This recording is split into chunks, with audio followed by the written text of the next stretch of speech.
Pagi ini saya berjumpa dengan anak-anak muda jenius yang saya merasa dekat. Ternyata jurusan kuliahnya itu awalnya sama dengan saya dulu. Saya dulu masuk itu Fakultas Adab jurusan Sastra Arab, meskipun akhirnya keluar menjadi Sejarah Kebudayaan Islam.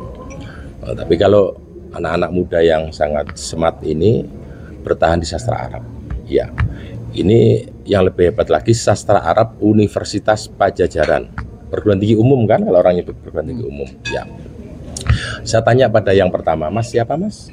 Mas Vicky. Mas siapa? Vicky. Ya.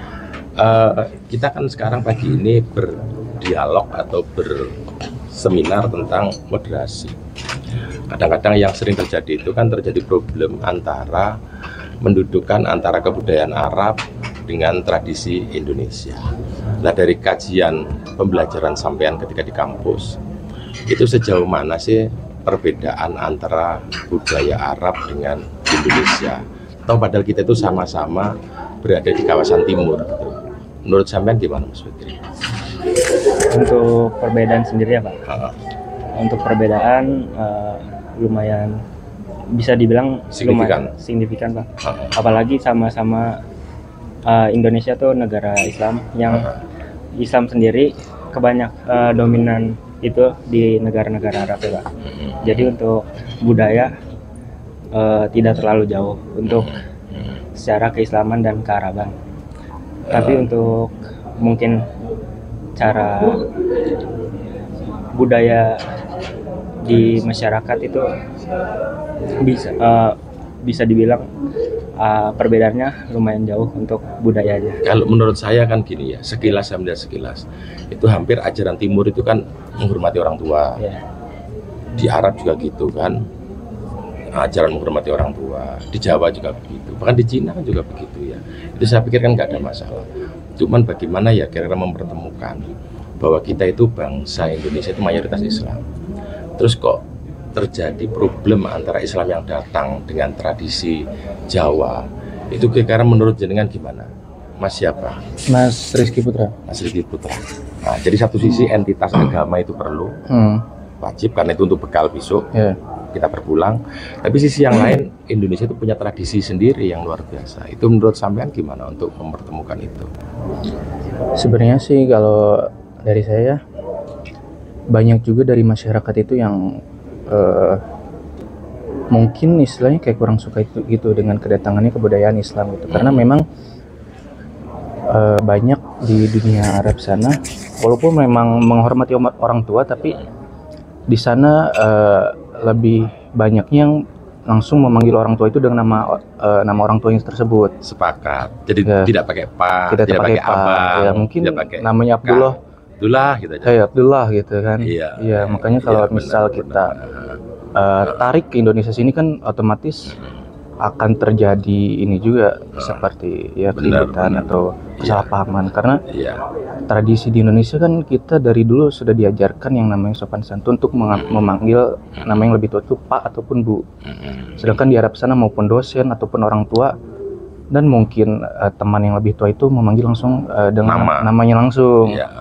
Dan mereka di sana tuh sudah terbiasa, tidak ada rasa misal ini anak kurang ajar nih, nggak sopan nyebut nama langsung. Meskipun hanya nyebut nama nyebut nama langsung. Kan kalau di Indonesia mungkin ada yang nyebut nama langsung itu langsung tersinggung gitu kan. Karena memang disebut tidak ada etikanya. Tapi kalau di dunia Arab sana biasa gitu. Terus sisi yang lain, masyarakat Indonesia itu kan undah usuk itu penting. Kalau di Arab itu kan ya semacam masyarakat itu dianggap egaliter, setara semua, termasuk nama yang ditua dipanggil nama. Gitu kan. Nah, ketika di Indonesia, kan kita harus mengakui bahwa dalam konteks itu lebih halus Indonesia daripada Arab. Dalam konteks panggilan kan gitu kan. Nah, makanya kita saja kalau manggil Nabi aja nggak berani, Muhammad itu nggak berani. Sayyidina, Maulana, kan gitu kan. Nah, ini kan masih ada problem di Indonesia. Lah kira-kira untuk menata itu, satu sisi agama itu penting, tapi budaya Arab itu ada hal-hal yang memang sebenarnya harus diperhalus oleh budaya Jawa atau budaya Sunda atau budaya Nusantara lah yang lebih luas. Menurut Jenengan gimana Mas? Ya, saya Muhammad Tohari, Mas Tohari dari Universitas Pajajaran.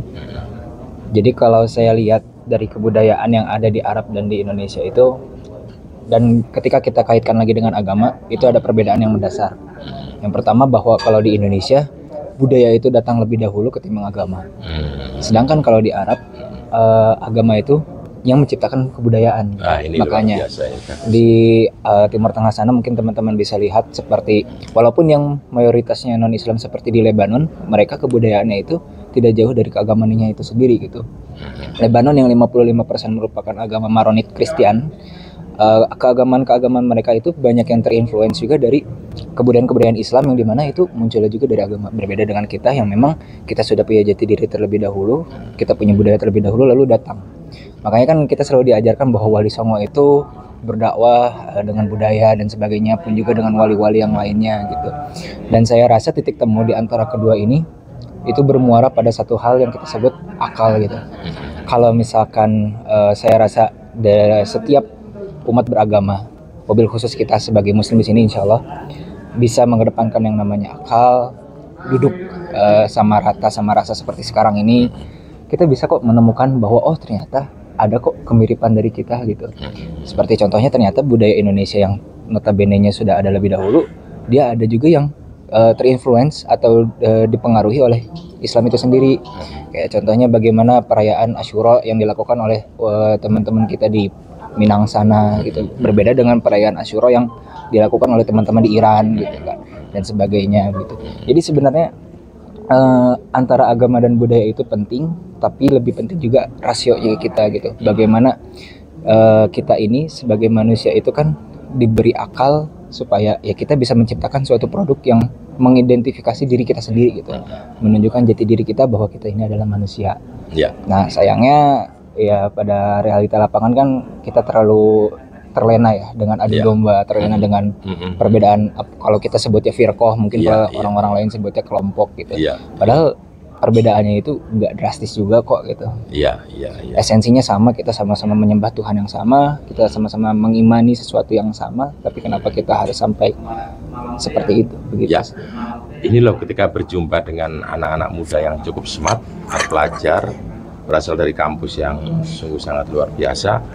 Jadi sangat sependapat ketika bahwa budaya Indonesia itu memang sudah ada sebelum Islam masuk ke Indonesia. Ini sebuah kenyataan. Tapi ada sebuah fakta baru. Sekarang itu kayaknya ketika kita harus berislam, kita harus mengabaikan, bahkan mungkin menjauhkan diri kita dari tradisi budaya lokal. Nah, bagaimana menurut sampean kira-kira? Oke, terkait sebelumnya perkenalkan, saya Habi Haikal dari Universitas Pajajaran dari program studi bahasa Arab. Kalau menurut saya terkait tentang budaya-budaya di Indonesia yang memang harus sangat berbeda jauh lah gitulah, sangat bertolak belakang dengan agama. Sebenarnya mungkin ada juga yang seperti itu. Kayak misalkan budaya Indonesia yang masih sifatnya agak percaya terkait tahayul, terus nenek moyang, menyembah nenek moyang lain sebagainya, dan tentunya itu merupakan hal yang memang bertentangan dengan ajaran Islam gitu ya. Nah, bagaimana terkait menyikapi hal itu ya tentunya kalau menurut saya itu tuh bisa apa ya, budaya dengan agama itu sebenarnya bisa beriringan gitu Pak. Kenapa? Karena budaya juga bisa menjadi medan dakwah bagi umat Islam gitu untuk memperluas agama gitu. Seperti yang tadi disinggung juga sama Kang Tohari, kayak ada Wali Songo yang memang menyebarkan agama Islam dengan budaya. Dan tentunya itu menjadi apa ya istilahnya, akulturasi mungkin ya. Ya, di antara budaya dengan agama gitu. Terus terkait memang ada beberapa hal yang bertentangan dengan syariat Islam. Ya kayak tadi seperti yang saya bilang, tahayul dan sebagainya, itu merupakan budaya-budaya yang memang tidak sesuai dengan syariat Islam, dan mau tidak mau hal-hal tersebut itu sedikit itu harus kita bisa modifikasikan ya, kita modifikasikan sedemikian rupa agar budaya-budaya seperti itu tidak terus berkembang gitu ya, khususnya bagi umat Islam sendiri. Ya kalau umat di luar Islam ya itu mah kan kita beda keyakinan juga, beda sudut pandang dan beda rujukannya gitu lah, seperti itu. Baik, terima kasih. Nah, ini yang terakhir ini, anak-anak smart ini. Saya akan bertanya bahwa Islam itu kan sudah sekian ratus tahun berada di Indonesia dan identitas budaya kita juga sudah sangat kuat. Tapi kenapa kok munculnya dibenturkannya antara agama dengan budaya itu kok merebak sekarang gitu? Bagaimana? Apa kesadaran terhadap Arab itu tinggi sehingga berislam itu harus berarab atau bagaimana menurut saudara?